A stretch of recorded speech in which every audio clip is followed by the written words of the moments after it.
Okay, so we're gonna just get started. Welcome everyone. We're so excited to have you all join us and be part of this conversation today and to, launch our first ever virtual Makuho conference. Hopefully next year we'll be able to be in person and be together. But at least we're able to do something. So my name is Carrie Haddock. I am the director for annual programs for Makuho, and I'm also the director of housing and residence life at Delaware Valley University. I go by the pronouns she, her, and hers. I have a fabulous co-presenter with me. I'm going to give her a chance to introduce herself. My name is Nyella Brown, she, her, hers. I serve as the Director of Training and Development for Makuho, but also as the Assistant Director of Residence Life and Housing Operations at Temple University. And I am so excited for this conversation. Yes. Let's jump in. So we have a fabulous session for you all today, which we hope is going to really create some great dialogue amongst us. We are going to jump right in. As you can see, we have some objectives for our session today. And so we hope that throughout our session, our brief 50 minutes work together, we're going to be able to walk through and explain anti-racism and what it all means to be a white ally. We're going to have some discussions around how racism impacts our roles in higher education and even in our personal lives. And we're also going to identify some tangible ways to be stronger allies for our folk of color and for our friends of color. And so we're hoping that through these 45, 50 minutes that you all be able to walk away with some of those objectives. So, quick shout out to Aku Hawaii for bringing Ibram Kendi to State of the Profession. He spoke and it will forever stick with me. And so, one of the things that he mentioned about creating an anti-racist space for folks in higher education was that step number one is to admit and confess one's own racist ideas and even the policies that one has supported that create racial inequality. It's very difficult to grow up in a country or even a world that's constantly raining racist ideas on your head and never get wet. That's how hard it is, essentially, to never consume any racist ideas. And so first, admitting is that first step, right? And so as we enter this space of productive dialogue, challenging conversation, reflection, and learning, we must remember that we are all products of this broken system. We all got wet. And so there's something for us to learn in this space and to take back and reflect on. So we're going to jump in to some ground rules. So we've elected to roll out some ground rules because all of us specifically have never been in the same space together at once. Coming from different wealths of knowledge and experiences, we thought that this was important. However, part of being an ally, right, is speaking up outside of the conversations about social justice. And so we encourage you to have ground rules in all of your conversations on your campuses, at all tables, or even a shared ideology that promotes open, just, and productive conversations. So our first ground rule is sharing the mic. We have a smaller group today, and so I cannot wait to hear your voices, but to be mindful that we want to hear all voices in the room. Stories stay, but experiences leave. And so if folks are brave and share some stories that have truly impacted them, especially to teach us about their experiences, please talk about how the experiences that you got from the stories, and not necessarily sharing folks' personal stories. Using I statements, of course. Assuming good intent. And so we're all in this space because we want to learn and grow. And so assuming that folks' comments and feedback are coming from a place of good intent. Being mindful of our nonverbals. And so it's all we have is to look at folks' faces on one screen combined. So just to be mindful, things hurt and they bring you joy, or you want to give snaps and all of those things. Just be mindful of how those things can be perceived. And then creating this brave space. And so we encourage everyone to have their cameras on, to give your feedback, to give your input, to share your ideas, challenge by choice, of course, but brave space means that you will be challenged in this space. But you know that at the root cause of all of this is because we want to see you grow and learn, and that you probably aren't the only person that shared that idea. And so we are just looking to encourage folks to be brave in this space so that we can have the most productive conversation. All right, so then jumping right into the start of our presentation, today we wanted to discuss what it means to be an ally and what are some key strong components of being an ally. When Naila and I talked about this, one of the things that we really felt was important was just this understanding of our own identities and our identity exploration. So understanding what your own identity is, where you are in your own identity development, your identity and how it might impact others, just by being in the space with them. And so we talked a lot about identity exploration and understanding that and how that impacts your ability to show up or not show up as an ally.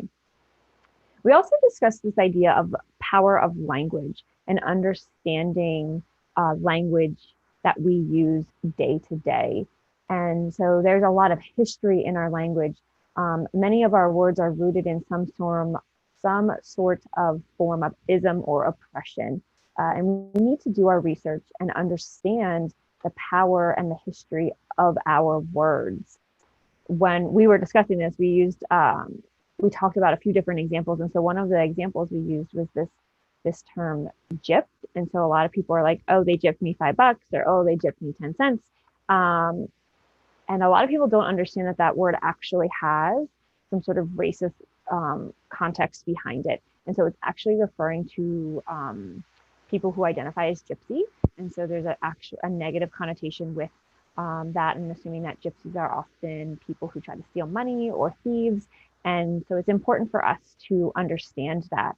I grew up playing sports, I coached sports. And so when I grew up, we talked about doing these Indian runs, where somebody from the back sprinted up to the front. And we also talked about our coaches would often tell us to get on the line and run a suicide. And so as I hear that back and I start to coach young girls, I realize some of the racial context in these words and in this language that we have. And it's really important for us to understand the power behind the language that we use. And as an ally, it's important for us to know and do our own research regarding language. The other thing we want to talk about is this understanding of what performative allyship means versus transformative allyship. And they are two very different approaches. And so when we think of what it means to be a strong ally, it is more of the transformative allyship. And so for us, performative allyship is more this idea of I talk the talk, but I don't walk the walk, right? And so it's this idea that I'm doing very little to make change or to impact things. It's a very low maintenance sort of allyship. So I'm posting the black square on Instagram, I'm sharing the news feed, but what I'm doing is not really impacting any sort of change for our marginalized populations. Whereas transformative allyship really is about that change. It's when individuals with privilege leverage their own privilege, their own social capital in some way to take action while understanding that they may lose that for themselves. And so this is somebody who's willing to take the risk, that's willing to put in the work to help our marginalized groups, our marginalized folks, and are also going to hold other people accountable for things that are racist in some way. The other piece we put in here, and we will transition into this in a little bit, is this idea of it's not enough to just not be a racist, right? You need to be anti-racist. And we will talk about what anti-racism is, and tangible things to walk away with. But it's not enough to just say, I'm not a racist. You need to be anti-racist. You need to actively be going out and searching for ways to improve our society, to stand up to people who are doing or saying things that perpetuate these cycles of oppression and racism in our country. And then the last thing we wanted to just kind of mention is that allyship and being an ally, it's a destination. It's not a destination. It's not a certificate. It's not a badge. It's not something that I can, as a white person, claim myself. It is something that somebody from a marginalized population has identified me as, right? So I cannot proclaim to be an ally. Someone from a population that I don't identify with has given that to me, has said that they feel that I am an ally. And so I think that we think that's really important for us, for folks to understand. I can't walk around and just say I'm an ally. That's not how this process works. People have identified me as somebody who they feel like is an advocate and a support for them, who is supporting the breaking of some of these oppression and of suppression and of these systemic systems that we have. So switching gears. Yep. And so we seem to focus on the tip of the iceberg. And so, but there are so many instances where systemic issues come into play, and we have the opportunity to be anti-racist and true, active, transformational allies, right? We focus on these lynchings, hate crimes, KKK, those types of things are in the media, or cover our news every single day, right? But it's like the not challenging racist jokes and not getting someone's name correctly when they have taught you how to pronounce it on a call, especially when they're a person of color, right? And be blind racism. We're one big human family, those kind of things, right? It's that for me, right? Those kind of things that we see every single day that truly make a difference in how we can be allies. So we have just a short video that succinctly talks through what we mean by anti-racism and how to reflect on where you are so that you can take the next step to being a really great ally.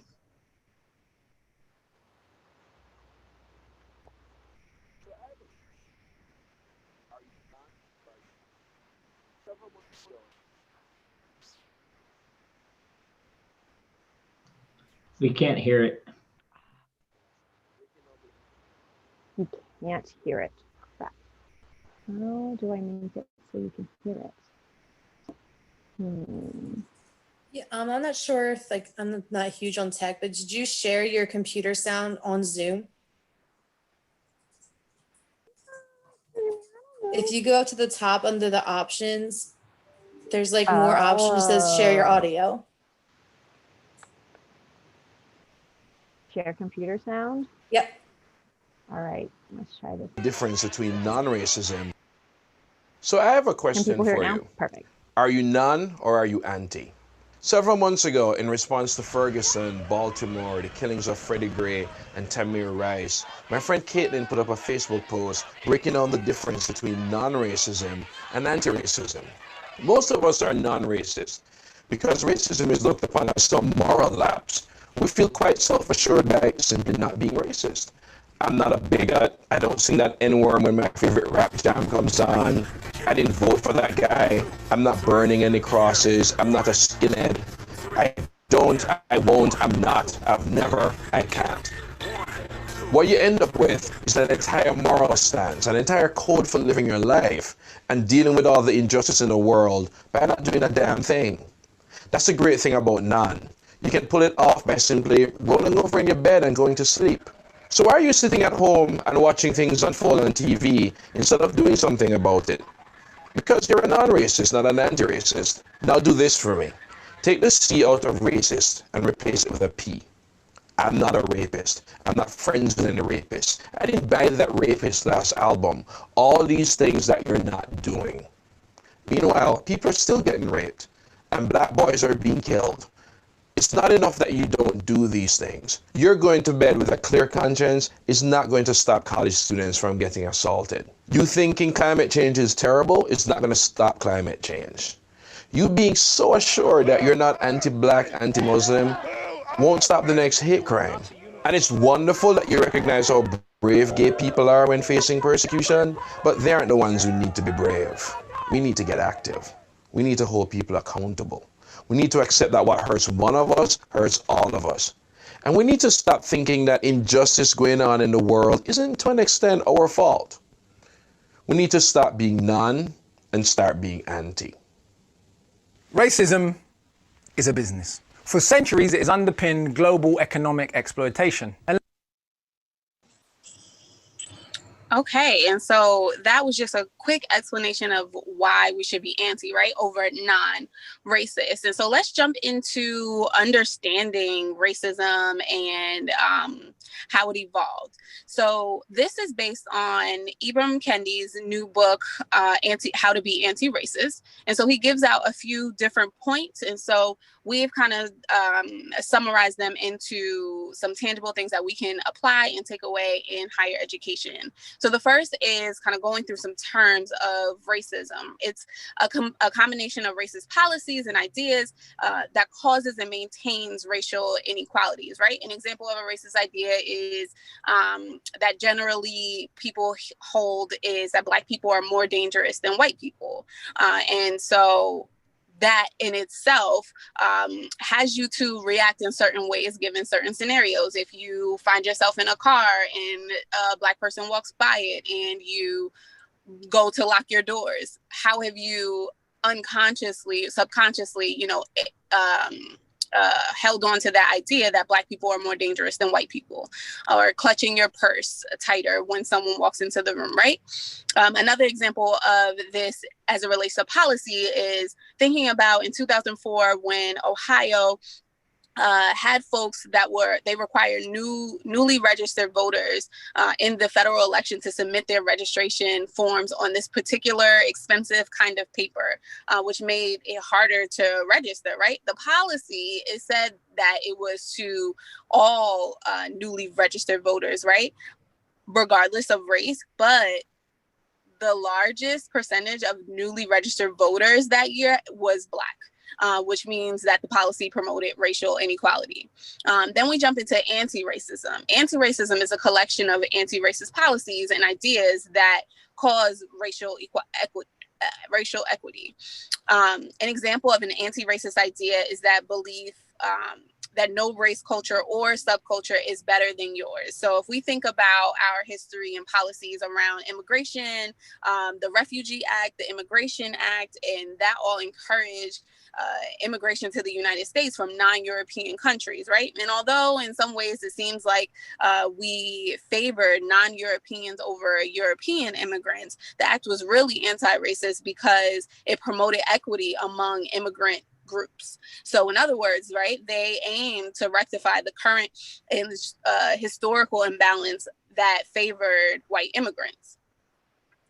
And so this another piece is this myth of neutrality. It's not possible to be neutral when it comes to racism. If anything that's not anti-racist is racist. And that's it. And it's because all policies and ideas either advance or hamper equality. It isn't in the middle. It either does well for someone or it does not, right? There are some policies that have created imbalances between white and Black schools. And so, for example, if there's a scholarship program that is only for Black people, this is anti-racist because for educationally speaking, right, there are tons of inequalities between racial groups. And so taking away that scholarship program and saying that it doesn't allow all people to apply to it seems neutral, but in fact, it's really canceling out that program means that you're canceling a policy that's aimed to be trying to rectify the imbalance between racial inequality in education. So then we talk about these last three, and because neutrality isn't an option and isn't possible, right? We've all consciously or subconsciously adopted at least one of three perspectives regarding how racial inequalities, regarding how we handle them. And so you can either be in the segregation group. Segregationists believe that some racial groups are inherently inferior and can't rise to the occasion of other groups. And so these folks support programs that keep members of the inferior groups away from their own groups by segregating, deporting, imprisoning, enslaving, or killing those inferior groups, right? Segregationist ideas are racist. There's this idea of assimilation. Assimilationists believe that certain racial groups are inferior to others, but with work, the inferior group can reach the same level as the superior group. They support programs that will develop or civilize the inferior group. Assimilationist ideas are also racist. They set one race as a standard that everyone else has to match. And anti-racism in simple, right, believes that no racial group is inferior to another. They support programs that aim to create racial equity, and that's that. And so sometimes there can be this dual consciousness where folks fall into more than one categories of these schools of thought. And so sometimes for people of color, they tend to hold anti-racist and assimilist views and experience dual consciousness, this sensation of looking at themselves from two angles, how they view themselves and then how others view them.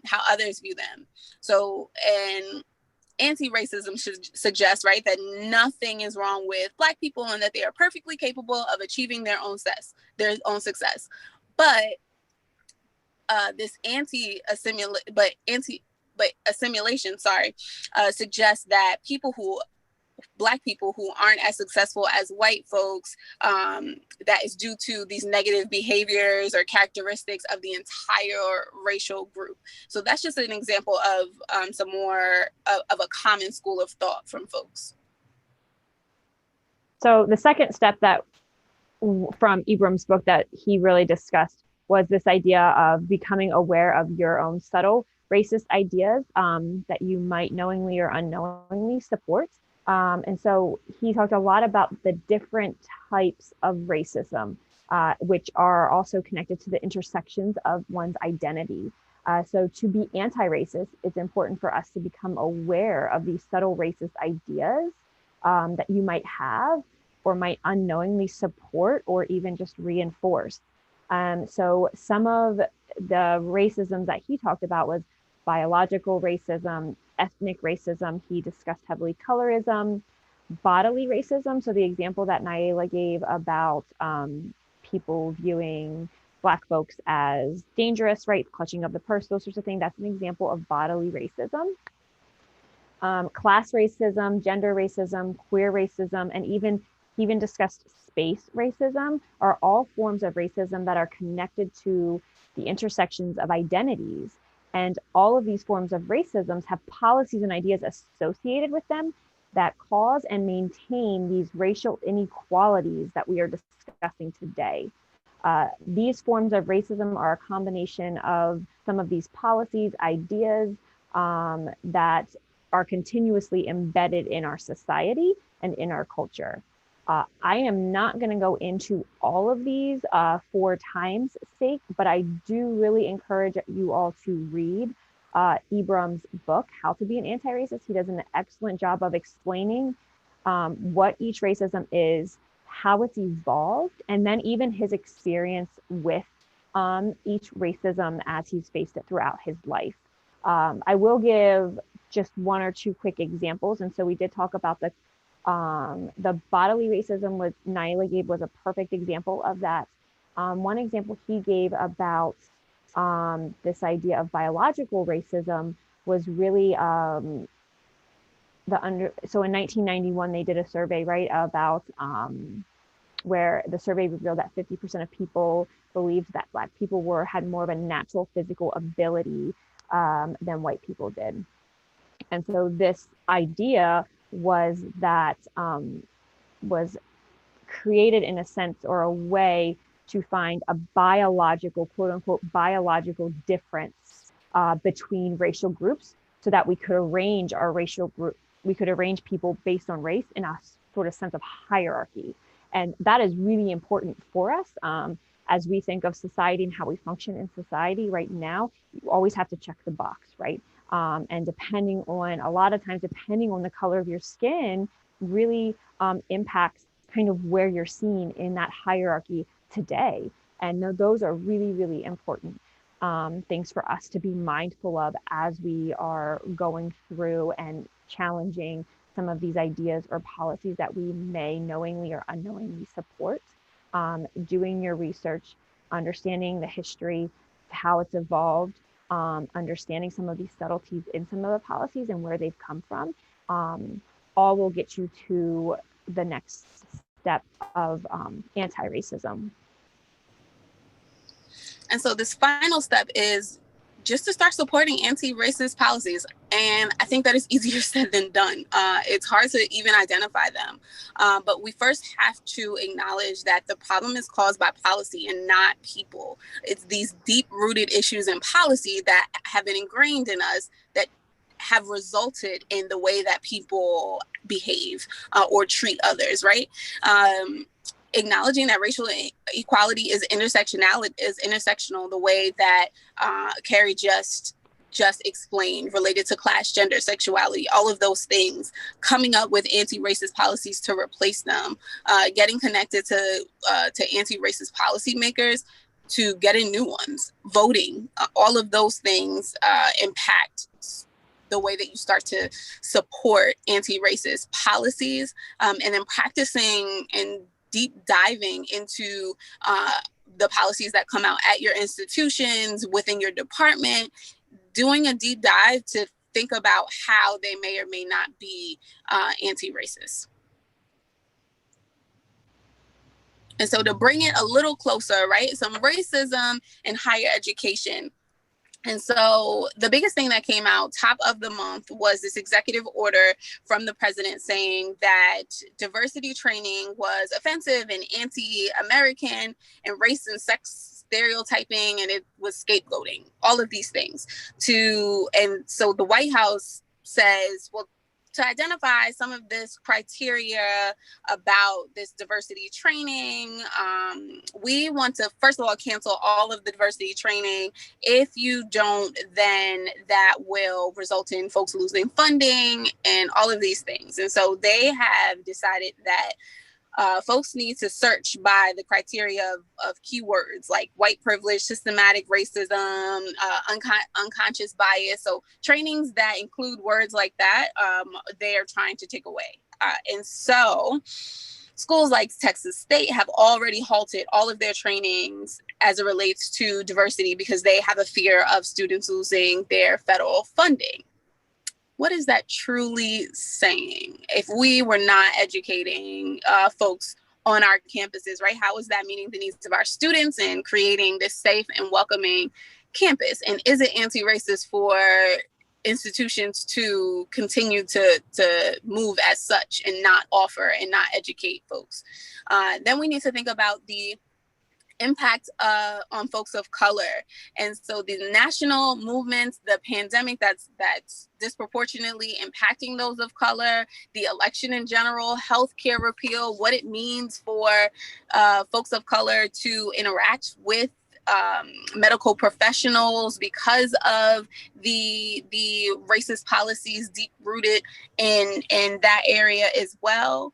Is how do we expect folks to show up every day wholeheartedly and do their job, especially when we haven't acknowledged that there are things happening in the world? Do you take a moment to check in and acknowledge what's even happening, whether we know if folks feel impacted by it or not? So these world events are happening, and are we truly checking in on our people? We talk about COVID every single day. I don't know that there's a meeting that you sit in that has not mentioned COVID daily. But what about the numerous killings that we have been traumatized by seeing all of quarantine?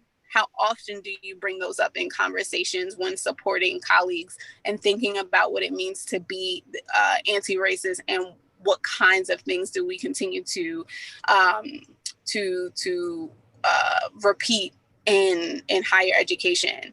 And so don't expect folks to impacted to speak up, but you should be speaking about the things, even if it doesn't directly impact folks that you think hold those identities. For example, what's happening in Nigeria with SARS.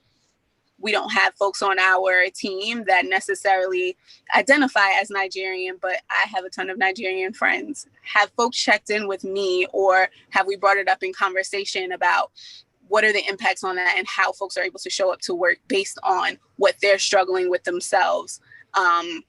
And what does it mean to not be a white savior, and all of those things? Lots of things to unpack there.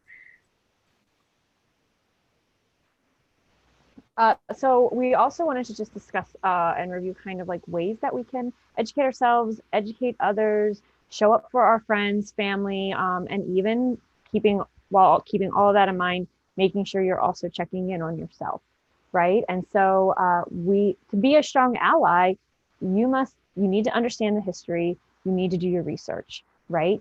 I was reading another article, and the article talked about it's not the wounded's job to teach you. And so it's not people of color's responsibility to educate me on the history, on the oppression. It is my job to learn the history, to do my own research, to know and stay abreast of current events that are happening, and then to evaluate, right? What am I doing and how am I doing it?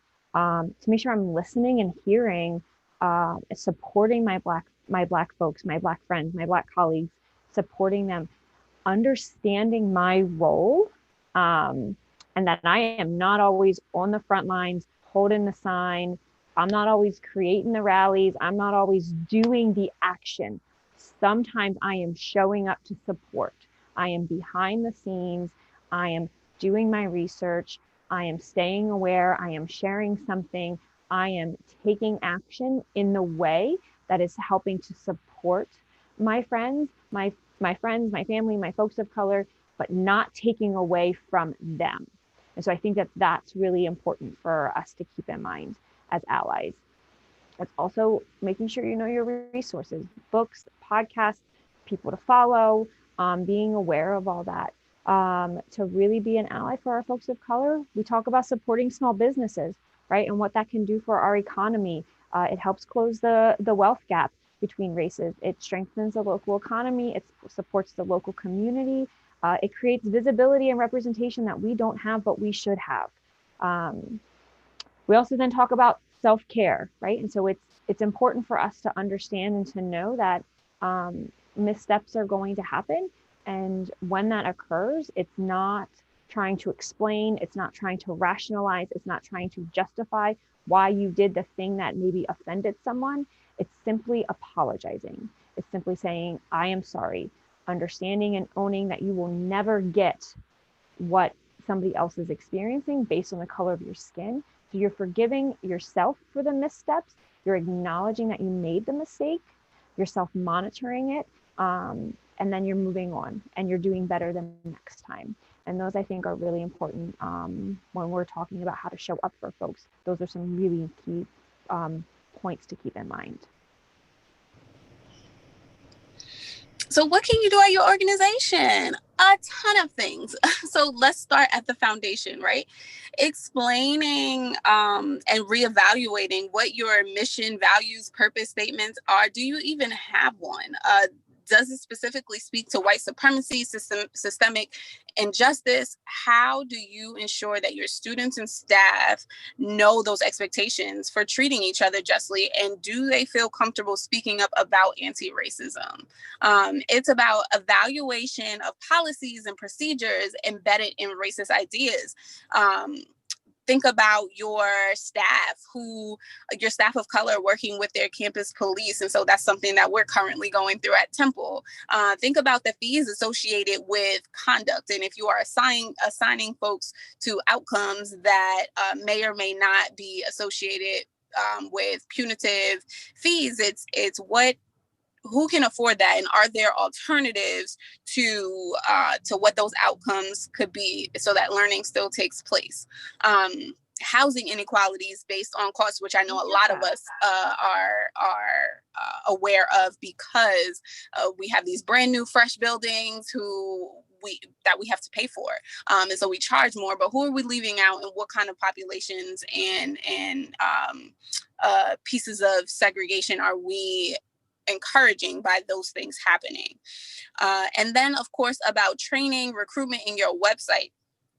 Are you intentionally recruiting people of color?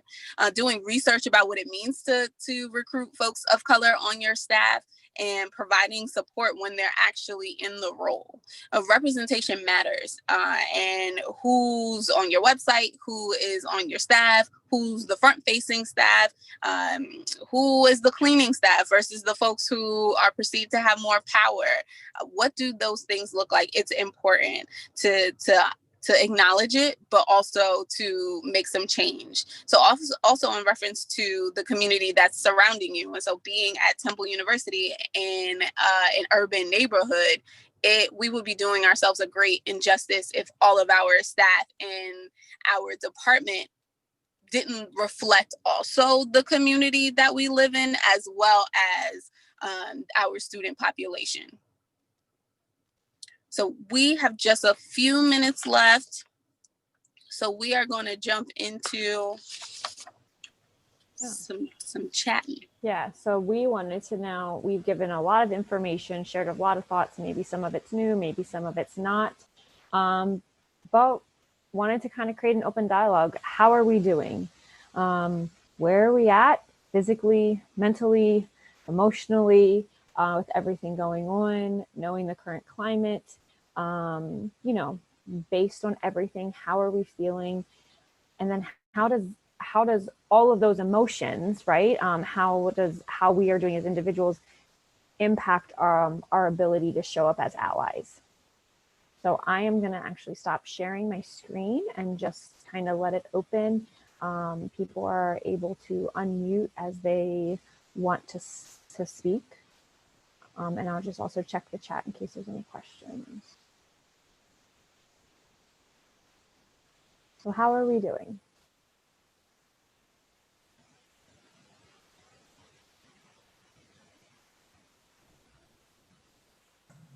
I guess I'll break the silence.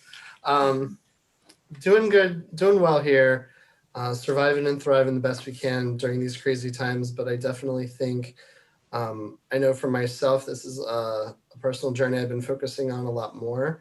I feel as a white male, sometimes it's difficult to focus on this area, this aspect of student affairs, just because of, the difficult conversations that I think come with it. So I think that's something I keep challenging myself to, do more trainings, do more readings. I actually just bought a bunch of different books to read about, things to say, things not to say. White Fragility is another book I just bought too. So I'm better trying to understand a lot of the theories and backgrounds, and ways I can improve as a professional in the field, and, just really try to connect with people more. So I think it's important to just have that challenge and, take that first step, which is what I try to tell a lot of my students, is just, it's supposed to be uncomfortable and it's supposed to, make you think. But if you don't challenge yourself, put yourself out there, you're not going to learn and you're not going to grow.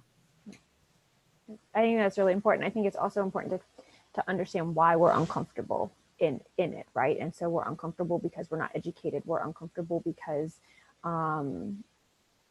I will never, as a white woman, be able to understand what someone of color is feeling. And so there's a level, while I can empathize and I have that level of empathy, there's also something that I'm never going to fully get. And for a lot of people, that makes them very uncomfortable, makes them want to disconnect and pull away because of that. And so I think that's really important for us to keep in mind. Yeah. Thank you for sharing. If I can step on here, I don't want to get anybody else, but something that I've been working through lately around this topic is how heartbreaking it was to watch the Black Lives Matter movement and to watch all these things happening, but not making Black people feel like I'm not validating their pain and the depth of their heartbreak and the depth of what they're processing, and trying to be there for my Black students and my Black friends, but also being really hurt because it's a thing that's so dear to my heart. And I have so many people that I know are really, really hurting. And it's just this like weird fine line of like, I don't want to invade your space. I don't want to come across at, the white savior stuff. I don't want to do that. But I don't want to make it about me, because it's not, it's not about my culture. It's not about my background. But at the same time, I do have these really strong feelings. And there was a couple of days where I was trying to do a lot of activism, and I just had to stop and be like, I'm really hurt, and I just need to go process my hurt and like step back, because I'm not able to advocate in a way that makes sense. I'm too upset right now. And like, I found my way through it, but that's just something that I think as a white person, I was experiencing when all of this happened. And I tried to find white spaces to talk about it and not take up Black space with my feeling, so talking to my white friends and talking to my white colleagues and still showing respect and support to Black people too, like not hiding my upsetness from them, but not putting it on them, if that makes sense. So I think it's so important with what you said about we're all exhausted, tired and hurt and all of those things. And you are still a person, and you still get to feel and still get to advocate at the same time. And, I love that you said that, because it's exhausting for all of us. And you don't get to not feel just because it doesn't affect a part of your identity. You know people that are hurting, and you are just as impacted. Ooh, I want to go off of that, if that's okay. Yeah. Yes. I feel like this is like a yes and thing to like challenge a little bit, in that for me, the first thing I thought when Carrie was like, how are you all? How are you doing? I was like, I'm okay. Like, I'm okay. And like, that says something about my identities and my privilege. And like, I guess I'm just thinking of like, how am I doing? Like, I definitely have, like, I relate. Is it Sammy? I'm sorry.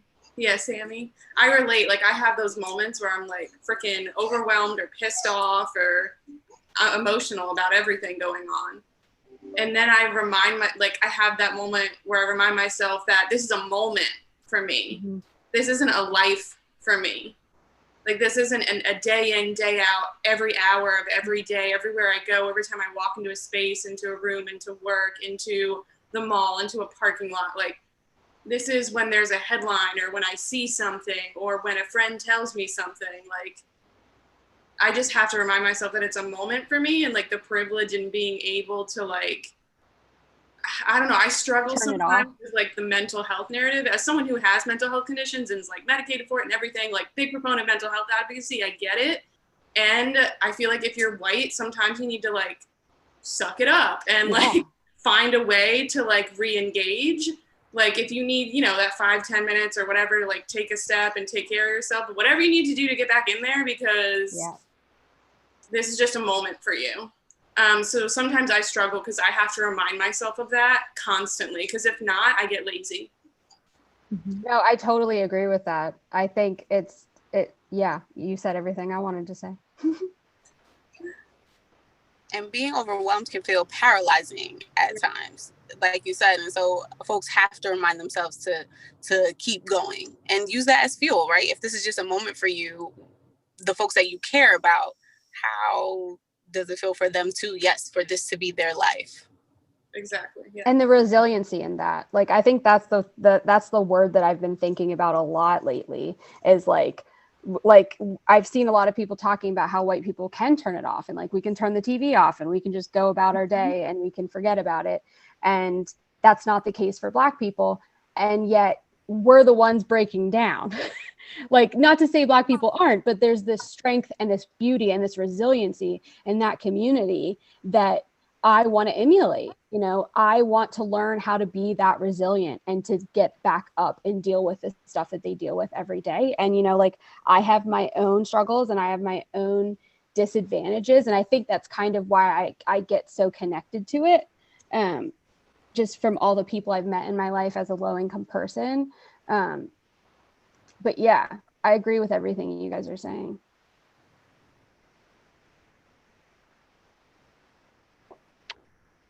So obviously, I think this conversation could continue for many, many more minutes, but we are at 3:47. We did have one or two other slides we just wanted to share, just for everybody's sake, mostly focusing kind of on some, it's going to let me, resources. So, Nyla, you want to go? Yeah, so shout out to all of the podcasts being put inside of Yes. the chat, because we are on the same page. In addition to, of course, our Makuho resources, of the anti-racism resource page, the white accountability group, and all of those things. Here are some really great resources. Of course, we had to mention Ibram Kendi. That is his social media handle, and his book about how to be anti-racist. Also, The Conscious Kid, for folks who have little ones in their lives in some capacity. This Instagram and this channel really speaks to how you can educate folks. And sometimes our college students may need some of the same level of lessons. Mm-hmm. So it applies. This Rochester Toolkit is amazing. Gives tons of resources about anti-racism, support for folks of color, things you can do both passively and actively. A Pod for a Cause is a great podcast, as well as Intersectionality Matters. Those things have been featured in New York Times. The last one on the people's side of the table is a list of a bunch of different activists that are prominent in their work, and so you may check out that. No White Saviors is a really good social media to follow as well. And then this final column in podcast, there are 8 different podcasts to look to for that. So honestly, we have, with the resources that we have and the resources that you provided, podcast is trending now. So you are likely to find something that piques your interest, that you are excited to listen to. So we encourage to check that out. So we just wanted to thank everyone for coming and being a part of our session today.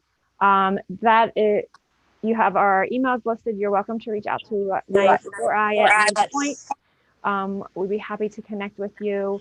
I am going to see if there is a way for us to save the chat and figure out how to do that, because I think that there's a lot of great information about podcasts in there. So we'll see what we can do with that.